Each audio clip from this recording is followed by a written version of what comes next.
Thanks for joining, everybody. We have a panel going on here, as you can see on some of the slides, building Bitcoin products for retail. We were talking about the title a bit, and trying to figure out what this retail definition is, and so we're going to have a little bit, I think, clearer definition of that, less ambiguous. It'd be building Bitcoin products for mass adoption, and the early users of Bitcoin, they're kind of like a technical crowd. They're early adopters. They're usually quite technical. And but as Bitcoin's popularity is increasing, the infrastructure is being developed a lot more. We have a lot more tools available to developers of like different areas on the stack, not just protocol level. Innovations are happening on the application layer, and applications are what most of the users are interacting with, right? So yeah, we're going to be discussing, some of the challenges a business might have in, addressing these new frontier of users that we're trying to get. Bitcoin is inherently global. It's open source.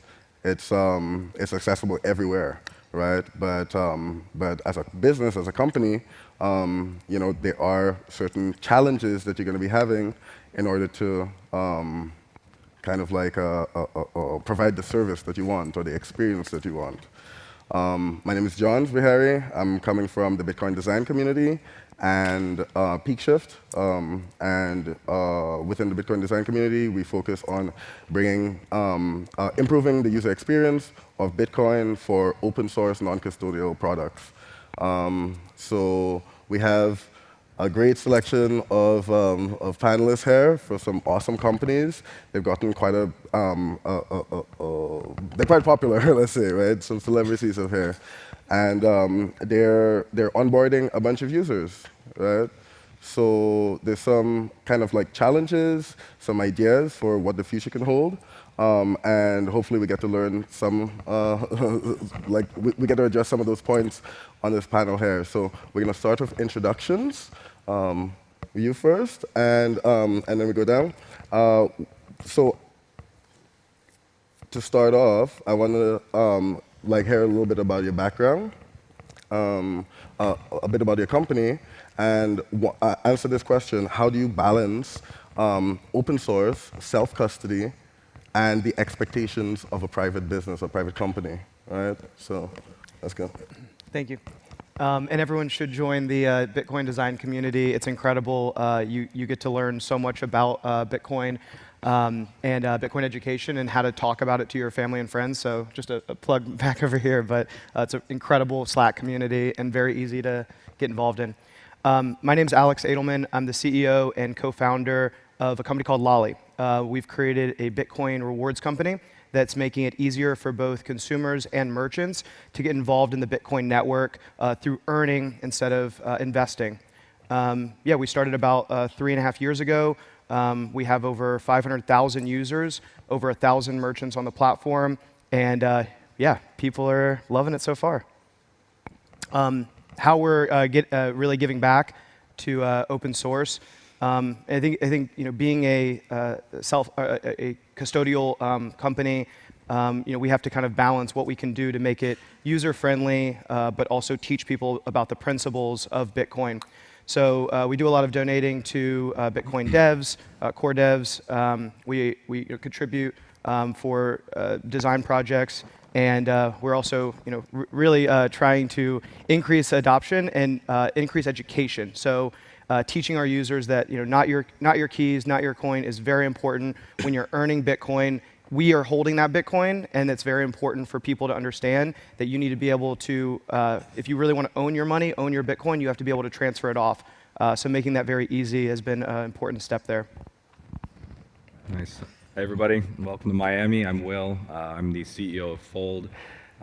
We are an app that lets you stack sats on all your purchases, debit cards, and visiting your favorite merchants. And our vision is to make Bitcoin more accessible. And so what that means is we position ourselves at the very top of the adoption funnel. And so our early community was primarily people living on Bitcoin who understood the principles of Bitcoin, the open source ethos, but increasingly our users are diversifying to wider and wider communities who don't come from that. And so this is a particular challenge all the time to balance accessibility with maintaining some of the core properties of Bitcoin, open source, promoting self-custody. And so there are many things that we try to do, both from a product level of encouraging you to pull your sats off to a wallet, educating on you on great wallets to use, and connecting you with the broader Bitcoin ecosystem that is producing a lot of these great things to actually help you use Bitcoin in the way it was created. So it's always a balance, but it's about having the right team and the right culture to recognize those trade-offs as you build. But ultimately, it's about the entire open source ecosystem around us that we get to rely on to produce some incredible services that we may not offer. Hi, I'm Eric. I'm the CEO of CoinCircle. CoinCircle is a digital wallet, of course, Bitcoin-focused wallet, and we also have some decentralized protocols. We're a consumer-facing product, and we've been putting a lot of focus on just sort of exponential growth and really mass adoption. So this is like a pretty appropriate panel to be on. I'm also the founder and managing director of a venture fund called Hyperspeed Ventures. We invest a lot in early-stage crypto projects, as well as early-stage equity. Really excited to be here. Really excited to talk more about CoinCircle, and to talk more about this topic with you guys. Hi, my name is Jonathan Chester. I'm the CEO and co-founder of Bitwage. Bitwage is the leading provider of Bitcoin payroll, invoicing, and benefits services. We have over 2,000 companies on our platform. We have both a B2B and a B2C service. So we help totally automate the process, whether it's a company coming on to offer the benefit of their employees getting a percentage of their salary in Bitcoin, or the employees or freelancers can come on themselves to do it. And so you may have heard of all these athletes, many of whom are using our platform, coming out and announcing they're getting their salaries in Bitcoin. But what you may not be aware of is we see every demographic. We see retail workers from like CVS and Home Depot, Lyft drivers. We see professors at universities, city employees, the whole gambit, in addition to what you may expect on the white-collar side, like developers, marketers, hedge funds, these kinds of organizations. And going back to your concept of how do we keep to the core values of Bitcoin, we don't provide a wallet. When you come to our service, you actually add whatever wallet that you want or need to get paid to. And that wallet can be anywhere in the world. It can be your Bitcoin debit card. It can be your deep cold storage wallet. It could be your Coinbase account. We don't really care. It goes to wherever you need it to go. Just from my own context here, your application, Lolly, is the main interaction point is through a browser extension, right? Browser extension and then mobile app. Okay, so you said 500,000 users currently. That's pretty impressive, especially in this space.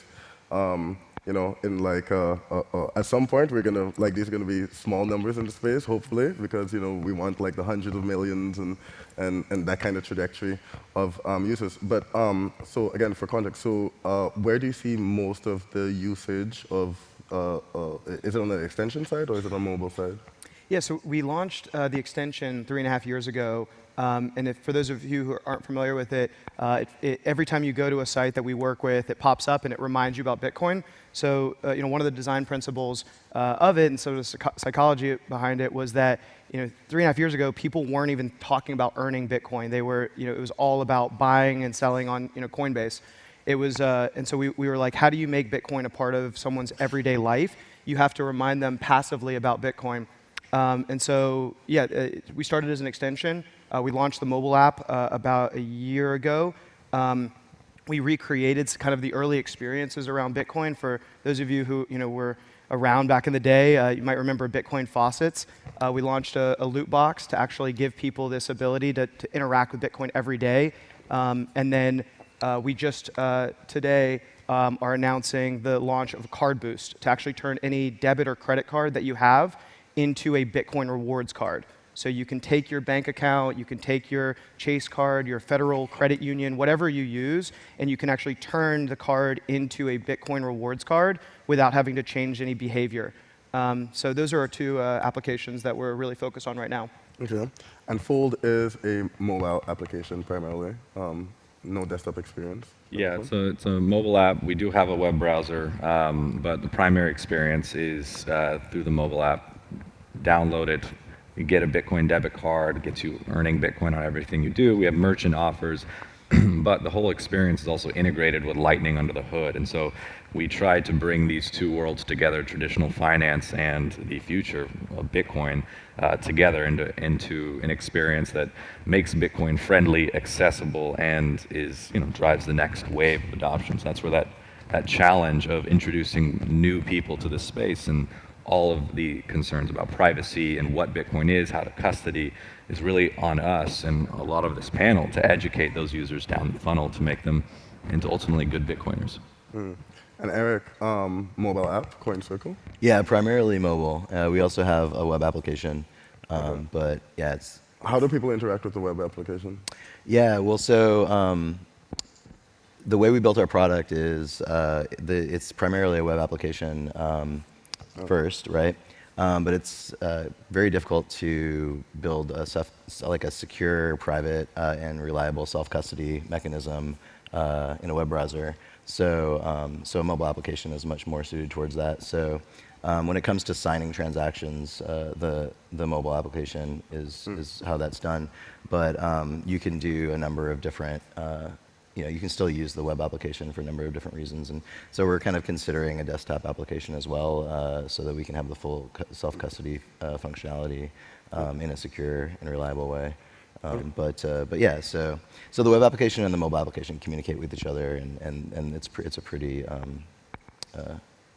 Yeah, and your application, CoinCircle, would it be classified as like self-custody? Like the keys? Yeah, so we're like a hybrid. So we have custodial wallets and non-custodial wallets, and we have a money transmitter partnership. So I very strongly lean towards non-custodial, self-custody.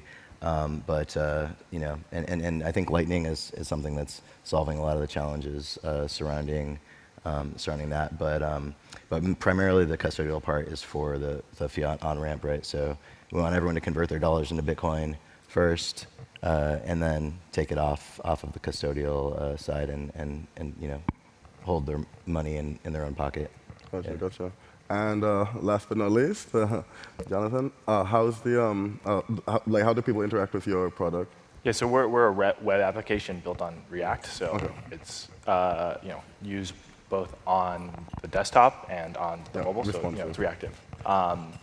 And I'm kind of cycling back to something that Will said. He mentioned this idea of Lightning being integrated into his service, and when you're thinking about, I think that's pretty cool. I actually want to learn more about that. But when you're thinking about mainstream adoption, right, Lightning is one of the most important systems for Bitcoin for mainstream adoption because of how fast and how scalable it's going to be. But at the same time, it is very hard to use today, right?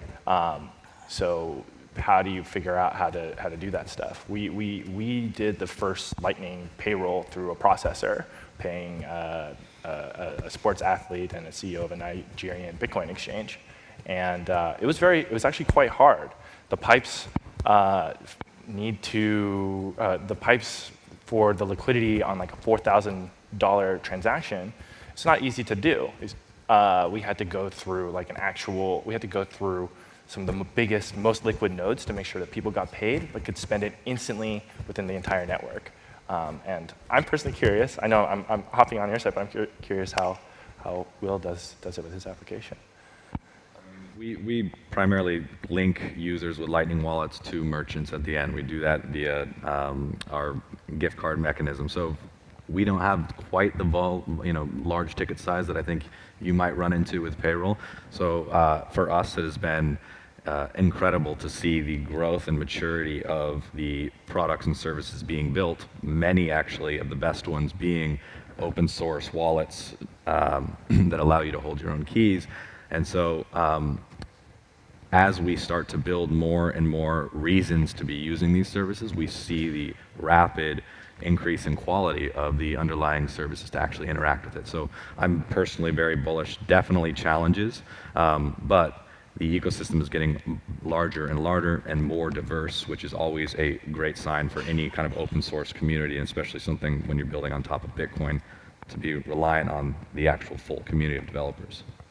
Yeah, there's this narrative that like Bitcoin doesn't scale, and we have also there are definitely like some infrastructure problems on Lightning, as you mentioned, with the like routing with liquidity and sorry about that, with routing and whatnot. Well, I would love to touch on like maybe some of those other challenges that you guys have faced in bringing like Bitcoin to the masses in your like respective companies. Maybe you start off again. Yeah. Yes, I think the biggest challenge is like education around Bitcoin.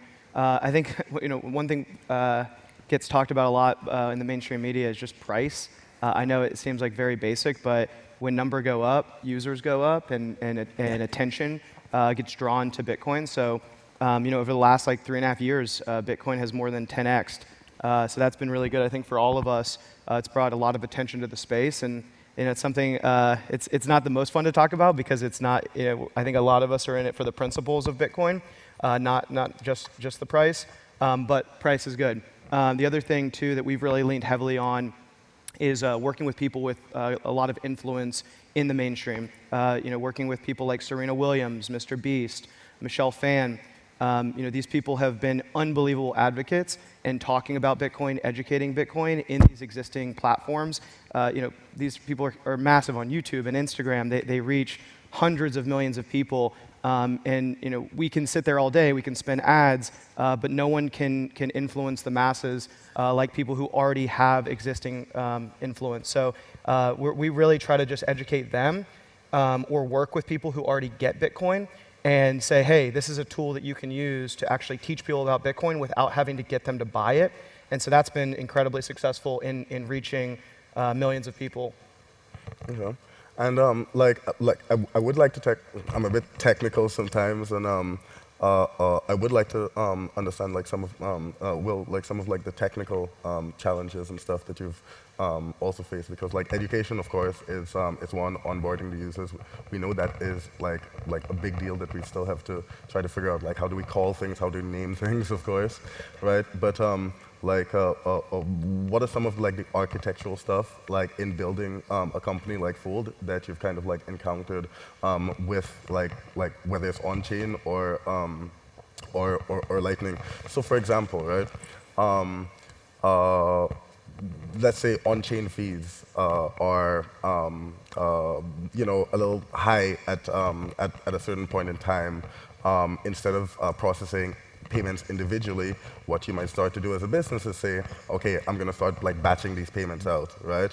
And then, but what ends up happening there? It's like, okay, this is great for the business side. That batch payment though introduces potentially some privacy problems. It also gives frictions to your users where they're not now being able to like withdraw immediately, right? And this is a pattern that's quite typical with like large exchanges and stuff. If you try to or like most exchanges, when you're trying to like take money out, they batch the transaction at some interval so that they're not paying individual transaction fees. Do you have any other challenges like that that you've kind of like? There's plenty of challenges. Anytime you're bringing the kind of dinosaur legacy system and shoehorning in some of Bitcoin, the network, Lightning. There's always some awkward parts, and sometimes we always just try to come from the perspective of our end user who's coming for us for one thing. They have a curiosity about Bitcoin. That's about it. So how then do you start to get them understanding how to use it, why Bitcoin's important, and what power can it give in their lives? And so we actually discontinued on-chain payments on our platform and instead purely supported Lightning because it just gave a far superior end user experience. And with that, that's why we're Bitcoin only. It allows us to be extremely clear and focused to our end user who ultimately is trusting us for this kind of welcome to the space. And so on the back end, I have an incredible engineering team who is constantly battling a lot of these problems. But ultimately, it's about let's do less to create a more frictionless way for people to start interacting with Bitcoin. That's why part of what we do is you're not required to have a wallet. You're not required to know much about Bitcoin before you start.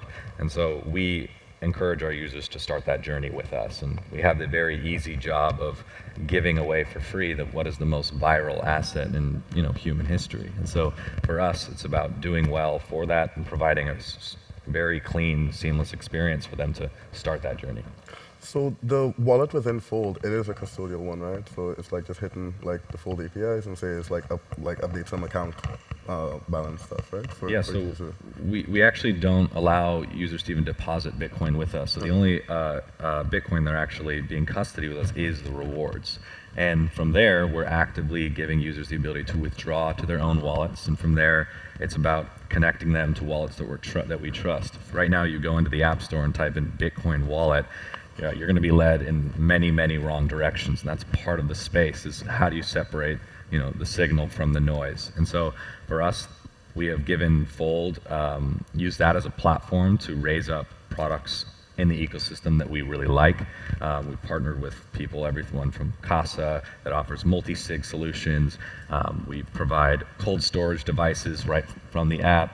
So from there, it's really start with Fold, and we're going to shepherd your way into the wider ecosystem that you're going to need to rely on to make sure you're protected, but also that you're getting the true value that Bitcoin presents to you. But as a business, wouldn't it make sense for you to also offer like a non-custodial wallet within Fold? Yes, so there are some incredible developments with this that we will be announcing later this year, but custodial is always the quickest, fastest, easiest way, but it provides security risks. It makes you a target for users' funds. Actually, in the last couple weeks, we've heard of some fairly sophisticated attacks on hardware wallets that you will not be immune to. But what I'm most excited about, there are projects like Greenlight from Blockstream that allow you to host self-custodied wallets within an app, allow end users to hold the keys. And so what that does is allows you to create an ecosystem that's very composable. Fold offers a way to stack sats, shop at your favorite merchants, and have a bank with us. But it allows us to be interoperable with any other wallet out there, and it's our job to be able to create the user experience to start to use a non-custodial wallet, which right now is not something that we think is easy enough for users who come immediately start downloading the app just to stack their first sat. And so I think we have a long way to go, but I think the core design challenges that we face are actually going to be solved by the open source design community, which again, shout out to you and the work that you've done, and is a reason why our whole team is involved with being active in those communities, because these are problems that a company is not going to solve this. It's going to be the wider community that really does this. Yeah, definitely. Touching on the point of like the curious person who's like coming into Bitcoin for the first time. I'm for giving users their keys, right? Because if you give this if you implement something like Blockstream Green, which gives you this kind of like remote access to like routing and nodes and stuff like that, but having the signing on your device, if you store that key, and like the saying is like not your keys, not your coin, right? So if the company ends up storing that key in their servers or in their data store, then it still becomes like custodial again, right? So then like I guess like one of these like technical challenges is like figuring out like where do we store users' keys. So there's this one concept of like automatic cloud backups. I don't know if any of you have heard about that, where it's stored in like the user's kind of like personal like iCloud storage or whatever, where their existing passwords are, or Google Drive, etc. Is that kind of like a route that like maybe CoinCircle uses for their non-custodial key stuff? Yeah, so we do a few things. So we have like amazing team of engineers. My co-founder's an engineer. I write software also. And we're pretty focused on the cryptography side of things for securing your keys. So we do the application does do backups of your keys, that are within your own custody, so that you don't lose them. But they're also encrypted on multiple levels with like biometric data, as well as sort of I don't want to say proprietary, but we use a special process that we don't really disclose to encrypt and secure your keys prior to them being backed up. But we also give them to the user immediately as soon as they sign into the application, so they have access to them and they can do whatever they want with them. So it's a balance, because you really want to give for mass adoption, you really want to give users this sort of seamless, instant, free, easy to use, right, like sort of process. But then sort of you bring the non-custodial element into it, and then that does create a few challenges. But I mean, look, like, so you kind of look at it, right? So I got into Bitcoin, I discovered Bitcoin in 2010, right?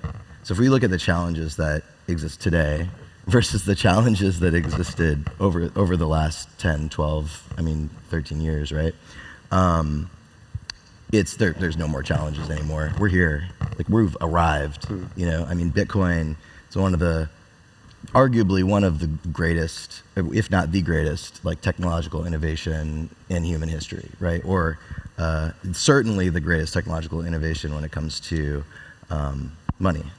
And so, if you weigh the relative sort of challenges compared to the impact and that something like Bitcoin makes, then and is making, then I sort of feel like there are no more challenges left. Like we're arriving. It has passed through the sort of early adoption phase. It's passed through the next phase. We're in the mass adoption phase right now. We're in the middle of it. We are experiencing history, and it's really exciting. That hockey stick growth kind of thing is definitely happening with like the explosion of things on Lightning Network, especially. I think really on the application layer, some super cool stuff are happening in the space in the past couple of years now. But one of the reasons I'm touching on like this challenge of offering like self-custody and stuff, it's like, for me personally, it's about like access, because a lot of the Bitcoin Bitcoin application services that are available, I'm not able to access because I'm from like this tiny island in the Caribbean, 200,000 people, and tried to sign up to Mt. Gox. And they're like, no, we don't want to process your KYC stuff. So I couldn't even get on Mt. Gox, right? Couldn't get wrecked. Yeah, well, like whether it's good or bad or whatever. But like the point is, it's like I still had problems with access. So for me, like self-custody and is really the only way I have access to these like financial services. And many people, there's like over like 4 billion people who don't have access to financial services. And no offense to you guys, but it's not going to be through like it's not going to happen through the custodial means, right? And I'm like, for mass adoption, I think it's like, sure, there are like some local solutions that need to be made, but people still need to be able to operate and interact with like people outside of those jurisdictions and stuff. And I find it quite interesting what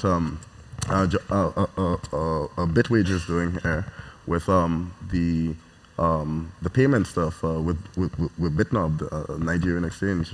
Bernard, I think Bernard. Yes, Bernard. Yeah, they're doing really cool stuff there on the ground. And Nigeria is like this very interesting ecosystem for Bitcoin adoption, actually. You guys should like read up about it. I guess this question is around like how do you imagine something like Bitwage helping the this kind of like point of access to stacking Bitcoin, earning Bitcoin, and stuff like that. Because the other aspect of this is that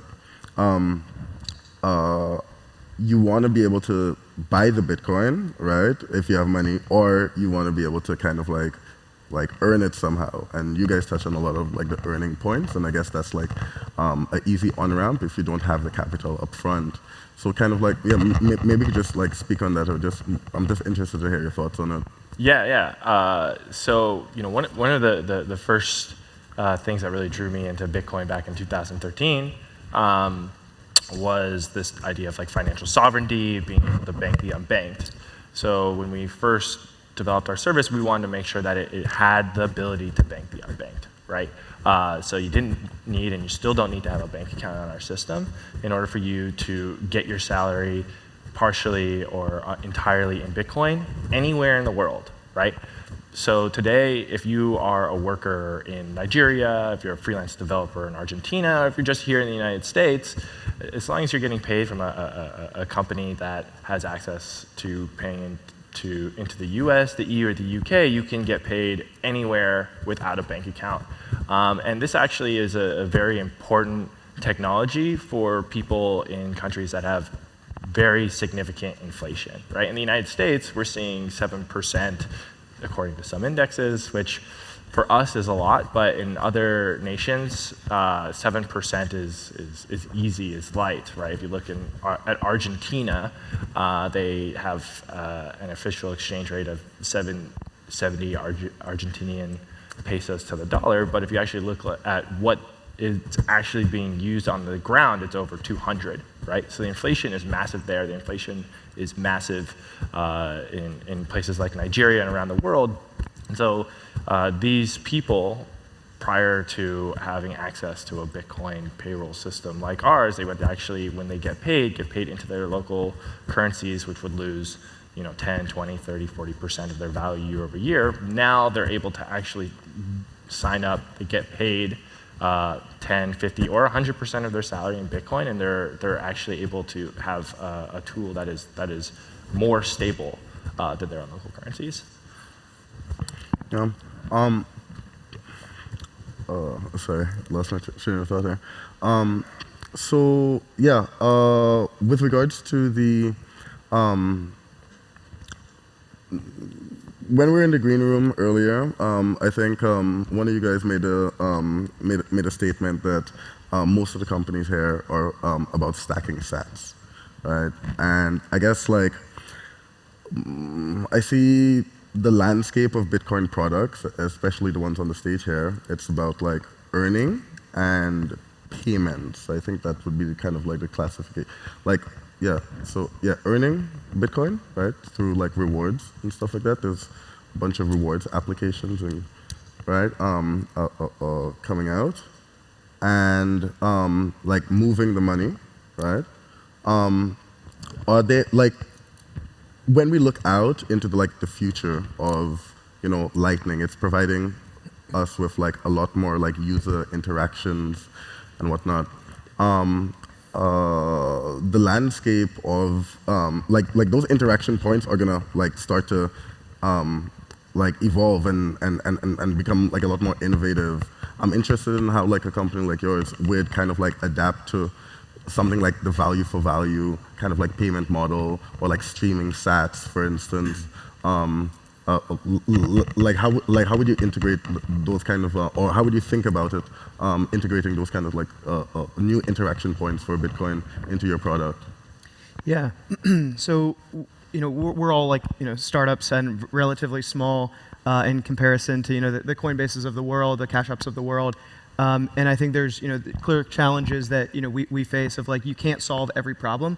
We can't go international from day one, even though I'm sure we would all want to. Additionally, we kind of have to balance how much can you possibly do. You have to build a great team. You have to not run out of money as a startup, and then you also have to like push forward with Bitcoin adoption. I guess the answer to the question is like, how do we make Bitcoin more accessible to everybody by not The innovations as well, the new innovations. and with pushing this. Bitcoin forward. I think that like we've actually intentionally stayed away from payments because like 2013, was I was building a payments company. That's when I first learned about Bitcoin. I took it to all these merchants in North America, and I got 3 criticisms of Bitcoin, payments, and it was that remittance networks weren't set up. People did not want to pay with Bitcoin because it was, going up and down at the time, and so it was that like really stayed in my head of like, is that the place that you actually can drive innovation? So when you look at like our 1,000 partners, they're not really requesting, unfortunately, Bitcoin payments. We have, I think, less than 10 of our 1,100 merchant partners that even do Bitcoin payments. So I think like, what we're really focused on is driving the Bitcoin adoption on the consumer side, but also on the merchant side. And I think that in order to get sort of the Trojan horse in to drive Bitcoin adoption is to just make it easy for every single person to actually like use it, interact with the Bitcoin network, and then drive the education. So you can't educate someone without their attention. And so you can scream from a mountain, but if no one's there to listen to you, it's really hard to teach people. So the first step, I think, is earning, and I think that's why what we're all really focused on. The next step, I think, is to drive forward the sort of the next phase into payments and other things. That's a good point there. I think, the current state, Bitcoin is a savings technology, basically. And, like, how can I earn it? I want to keep some, but I guess, Bitwage does touch a bit on the payment part, but at the end of the day, it's still like the person earning that Bitcoin and stuff. We got 3 minutes left. Didn't keep track of time very well. Sorry, guys. If anyone has like a quick question, there's like some mics in the middle here. One on the left, one on the right. I guess, yeah. If anyone has a question, someone's getting up. Okay, here we go. Hi guys. As we all know, women I think are very underrepresented in crypto, and we can honestly kind of see this from the panel here today. What do you guys, how do we increase adoption among women in the platform? Is that something that you guys focus on? Because mass adoption includes everybody, right? And 2-part question. Second question is, Will, where'd you get that shirt? It's really, I couldn't find it online at all. It hasn't been released online yet, but this is a Fold collab with Lightning Store. So shout out to Lightning Store, best Bitcoin merch around. This is the Fold Britney Bitcoin Toxic Edition. So that'll be up there very soon. But definitely check out my favorite Bitcoin merch. As for your question about expanding the community of the Bitcoin community, I think the earning use case is one of the most powerful use cases in which to do that. Again, we reduce friction for people to have a curiosity about it and go from idea and thought to actually having Bitcoin, understanding and learning. And what that means is working with a diverse set of partners that goes back to your team itself that you're building, but also who you interact with, the voice you use. And ultimately, at the end of the day, Bitcoin is a universally an asset that anyone can benefit in their life. And so it's about refining how you're pitching, what the value is to who, and the Bitcoin will kind of go itself, but it really does take an intentional approach there. And I have been absolutely amazed over the last even just 2 years about how the diversity of voices in the Bitcoin space has continued to grow. And I think the earning aspect is one of the major reasons why that community continues to grow. So. And to add to that, I think a pretty common statistic is that 88% of all purchasing decisions in the household are driven by women. Yep. And so naturally, when you're building shopping applications, you're going to attract a female customer. And I think when we first started, the stat that I saw that was a huge inspiration for Lolly was that only 4% of crypto users were female. And so when we were looking at what we wanted to build, we were like, okay, how do we bring more women into the space and increase that number? So we did a recent survey, and I don't think we've shared this anywhere, but we hit 35% of our user base was female. So up from 4% when we launched. I think things are shifting in the right direction, and I think earning is the best way to do that. Yeah, and also I would say, go out and talk to some women, right? Because there's a bunch of guys up here. So, that's one way to do it. 2 seconds left. Bye, everyone. Thank you so much. There we go.